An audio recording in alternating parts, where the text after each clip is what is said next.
Join Jessica Smith on Lead Like a Girl podcast, where she defies odds, shares inspiring stories, and empowers women to embrace their inner leaders. Tune in for a transformative journey. Welcome to Lead Like a Girl. I am really excited today to talk about some exciting things that we have going on here with Lead Like a Girl.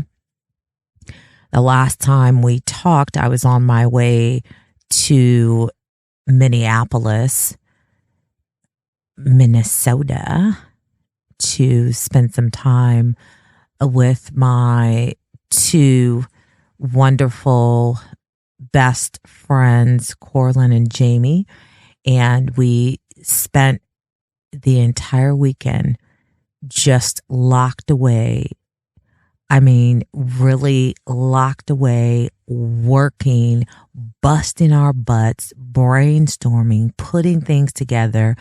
I'm telling you, this was some powerful girl time, y'all. It was good stuff. And I'll tell you a funny story. So on Sunday, well, first of all, Coraline was the hostess with the mostest.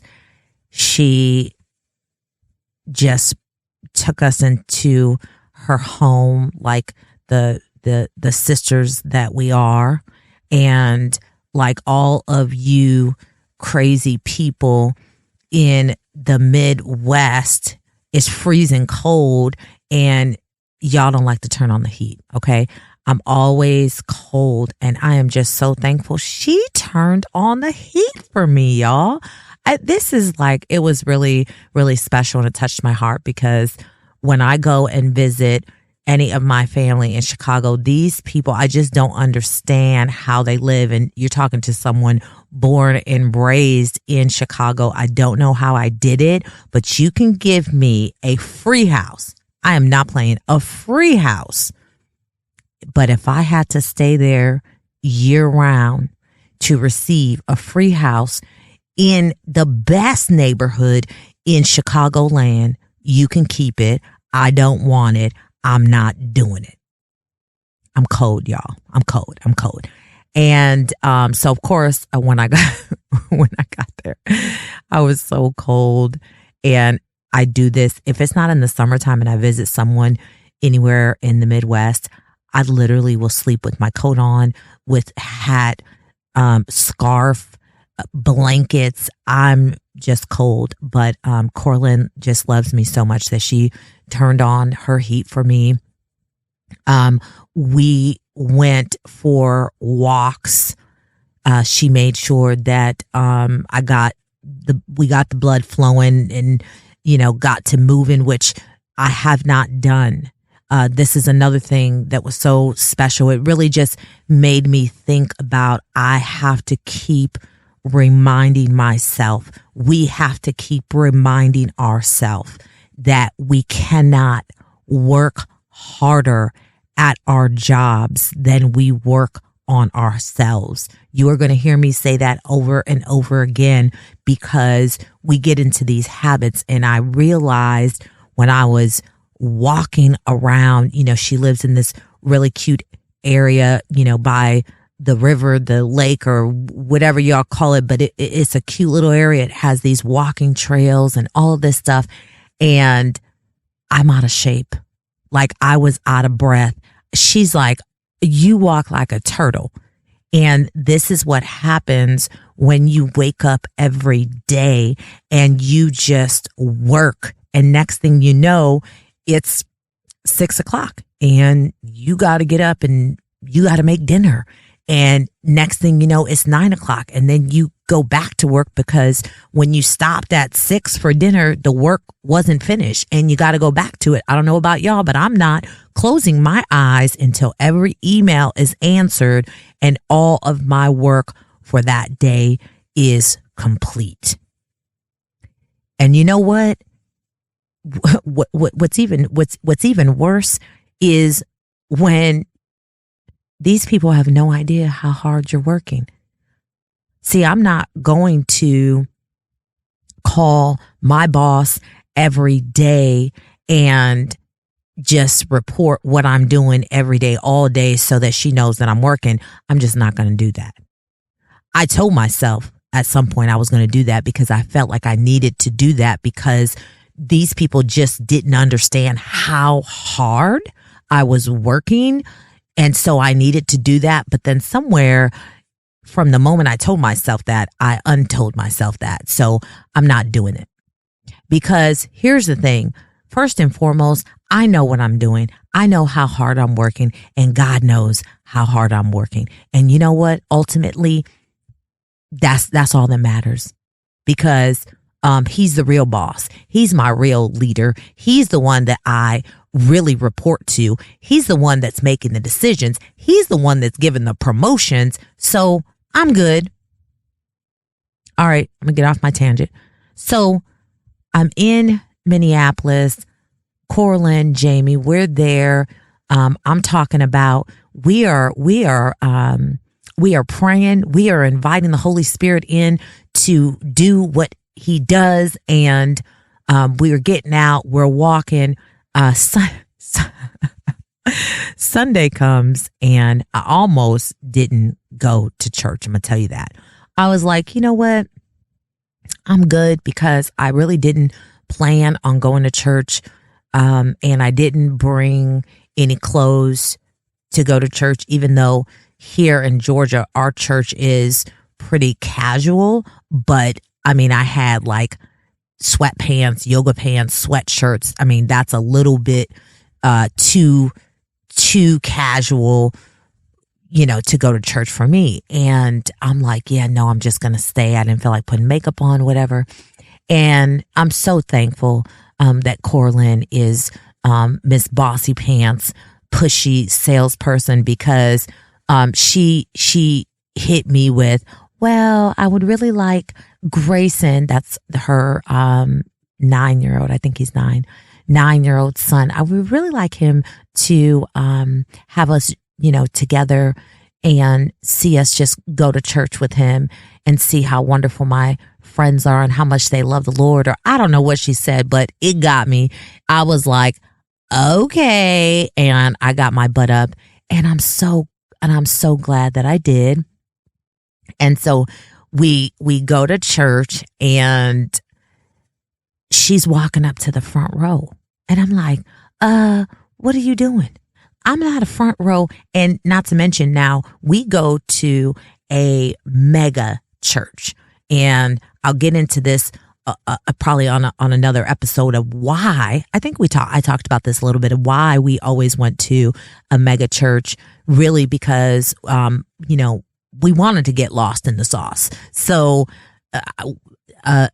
this is a small church, and she's talking about going to the front row, and I don't go to. I said, no, I'm more of a back row, so that I can kind of just slip out right before the end, so that I don't have to be around, a bunch of church people that like to sit around and talk to each other an hour after church.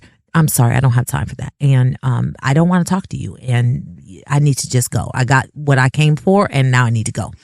And so she's walking to the front row. I'm telling her I'm not going to sit in the front row. She's not caring what I said. So we sat in the second row. I guess that was her compromise. And they start praise and worship, which those of you that don't know, I'll tell you, praise and worship is, I love it. I'm not going to, first of all, I don't go late, just like I don't go late to work.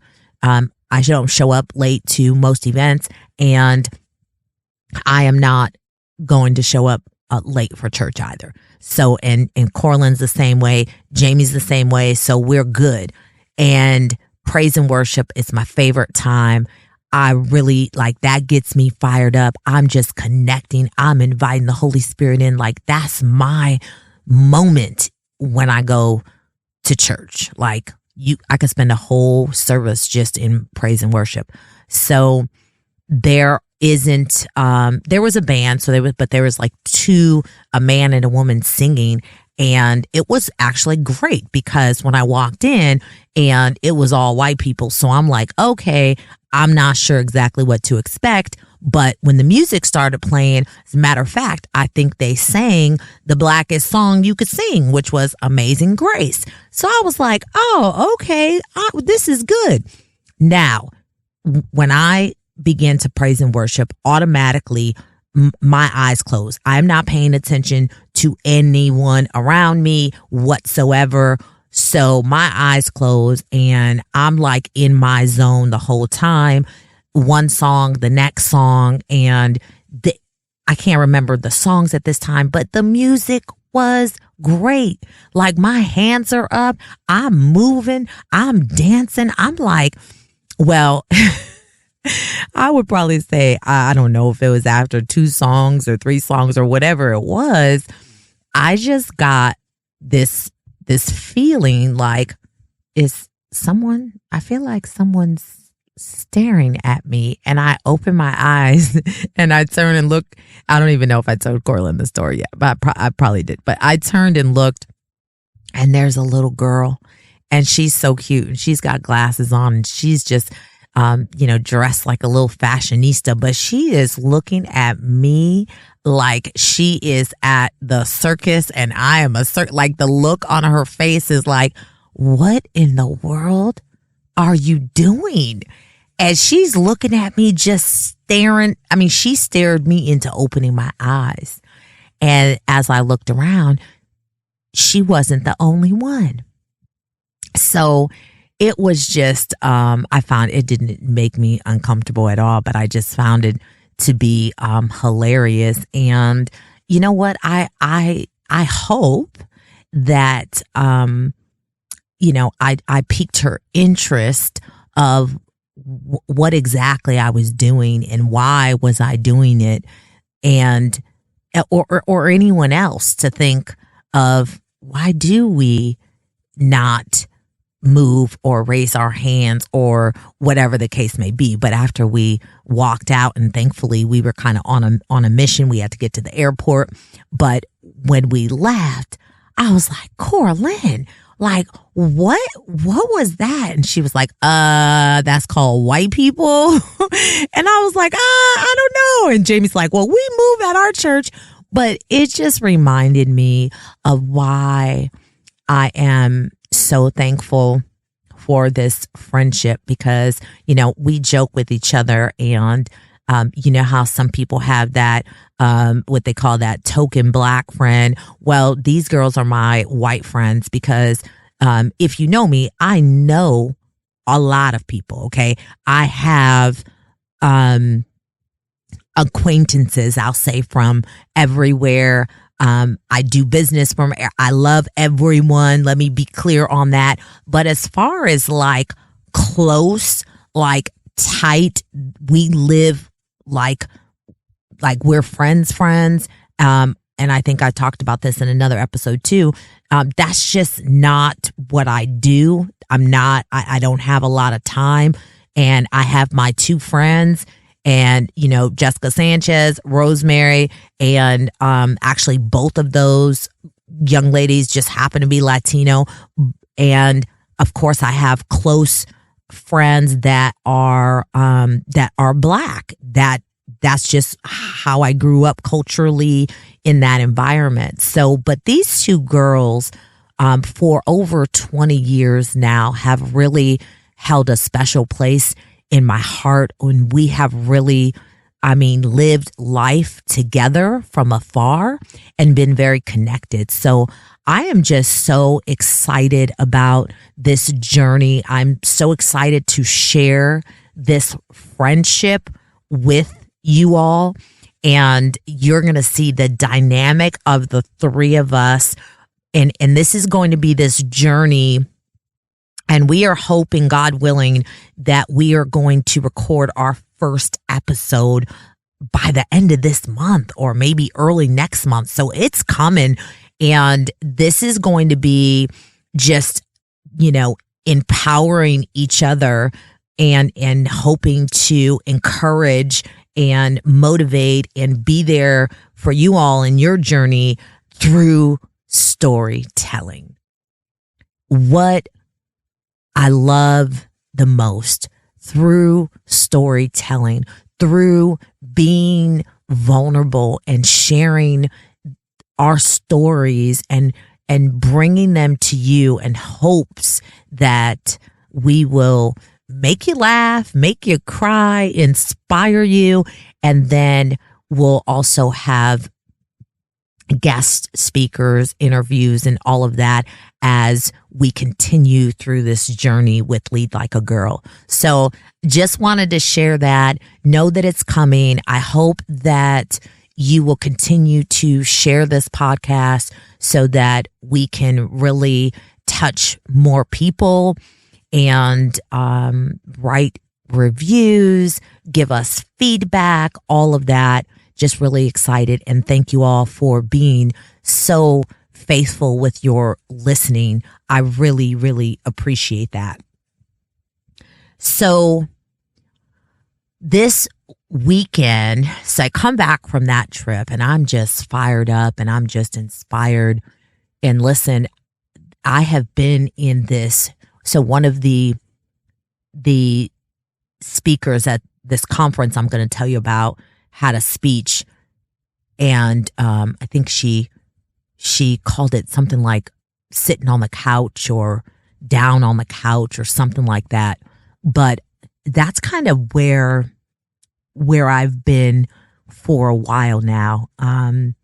You know that after my previous life, I call it, after my previous life at DB, it's just been this fight to the top of this corporate ladder. And it has, just left me just tired. And, being in the industry that I am in is really of no interest to me. But I'm thankful to be here because what does interest me is leading and growing and developing people. And I've been able to do that in this industry. But as far as, waking up every day and doing something that just really burns a fire in you, not so much.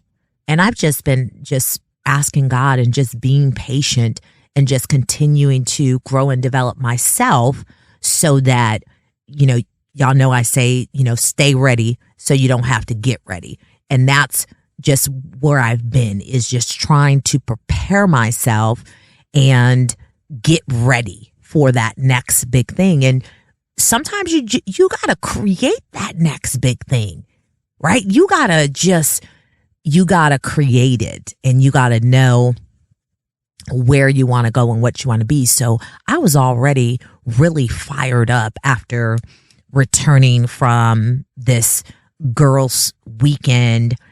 And I knew coming up, I had this Toastmasters conference. Now, I want to tell you about my Toastmasters journey. First of all, those of you that do not know what Toastmasters is, I encourage you to do your own research, because in this conference that I just attended, we were celebrating 100 years, okay, of Toastmasters being around. So if you don't know about this, you are super late and you might want to check it out. And so bear with me, because I'm going to also just share through my notes here, and I'm like going to be flipping through my notes trying to read my own writing, and y'all know I'm old and blind and everything else. So bear with me. And but first, let me tell you about Toastmasters. Toastmasters is an international organization, again, celebrating 100 years, that helps improve like communication, leadership, public speaking. And so as a member of Toastmasters, you do speeches and you tell stories. You receive and give constructive feedback to other members in meetings. You develop the ability to lead and facilitate meetings effectively.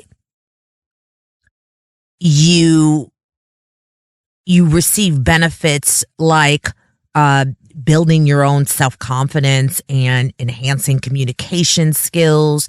There's a ton of networking opportunities, and I love that.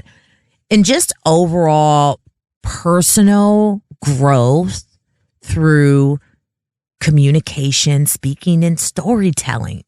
So it really is a special, supportive community to help people grow and develop. And it's even more than that. I would say that, especially this year, so this is my second year, I believe, going to the District 44 conference in Atlanta. And I'd say this year I walked away like, this is a family. And this was a family reunion. So I had the opportunity to be part of the committee and really help behind the scenes with planning this. And it was a real honor to be part of that. I decided to be part of that because there is a Toastmasters that I met. Shout out to Tanisha Bulla. This woman is amazing. I'm convinced that I don't even think that she's human at this point. Talk about a superstar, and we will definitely have her on Lead Like a Girl because she is 1000% everything that Lead Like a Girl stands for. So amazing leader at Bank of America, actually. And I met her through Toastmasters, and I'm like, look, whatever you're doing, whatever you're leading, I want to be a part of it. Just tell me what I need to do, and I will roll my sleeves up and be a part of it. So this is the second year that I've had the chance to work with her, and really honored for the opportunity to be part of this. But it's a family. It's a family. So I would encourage you, if you are looking for something, if you have been like since New Year's and your New Year's resolutions have been to grow and develop yourself and you haven't figured out, I'm telling you, look it up, Toastmasters. There are two type of Toastmasters clubs. There's a community club and there's corporate clubs. So if your company is not just small companies, but more, the larger companies, you will find that have Toastmasters. And if you are part of a larger company and they don't, you might even want to consider starting a Toastmasters. Okay. If that's an ambitious goal, but guess what? If that is you and you are a leader and you want to be part of something big and you want your brand to be connected to something that is amazing and changing people's lives in the organization, I would encourage you to reach out to an area director or somewhere in your area, and they can help you actually launch a corporate club at your company. If there's not a corporate club, I'm sure there is a community club. So this is a club that's not part of an organization or a business, but it could be, just a group of people in your neighborhood or community that have started a club. So look it up. I promise you, you will be blessed. You will grow. You will develop. You will become part of this amazing family. So I go to this conference, and I'm part of the committee. So I was, doing a lot of work to make sure that everything was going. But I was like, okay, Lord, I want to at least get something other than just serving out of this. So I managed to find my way to a couple of the keynote speakers and the educational series. So I want to share some of my takeaways on that with you. So one of the takeaways, there was one educational series where the woman talked about being anointed for leadership. And that really made me think, and I'm sure I've talked about this before, and that is we have to stop corporations, organizations. If you are an executive, one of the ways that I think we can make organizations better is we have to stop rewarding. I was going to say good behavior. We have to stop rewarding good performance with leadership. It's not. That's what I thought about when this woman was talking about this. And so I'll just say that not everyone is anointed for leadership. Okay. So we really have to, we have to take accountability for putting people in leadership roles that do not belong or are not ready. Just because they continue to blow their numbers out of the water, reach their goals, all those good things, we have to develop people into leadership roles based on what we know makes great leaders. That's it. So, anointed for leadership was my takeaway in this specific talk. And she also talked about some leadership principles like authenticity and sacrifice, vision and humility. Wow. I just thought you don't always hear those words when you think about leadership. And so these are the things that when we aspire for leadership responsibilities, I think these are some good things to think about. Authenticity. Like, let's just be real. If you don't know how to be real, then that's something that you have to work on internally. Don't try to be a leader and you don't know how to be authentic. Just don't. I don't know how people don't think that's a skill that needs to be there. So sacrifice. That's another thing too. You have to know what it is to sacrifice. There are some people that are in leadership roles that have never had to sacrifice in their life about anything. And then here they are in this role where they're having to learn, sacrifice as they go. And it's like, okay, at whose expense?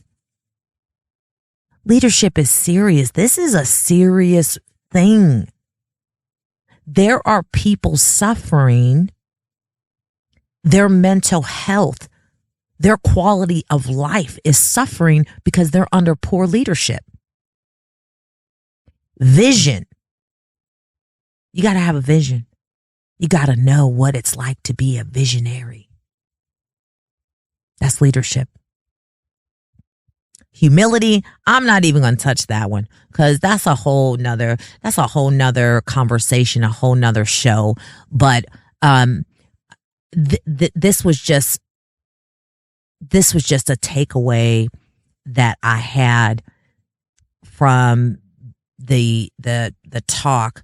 Another takeaway that I had, let's see here. So there was another woman that talked about when you think about when you were a kid and people would ask that $1 million question. Okay, think about when you were a kid and people would ask you, what do you want to be when you grow up?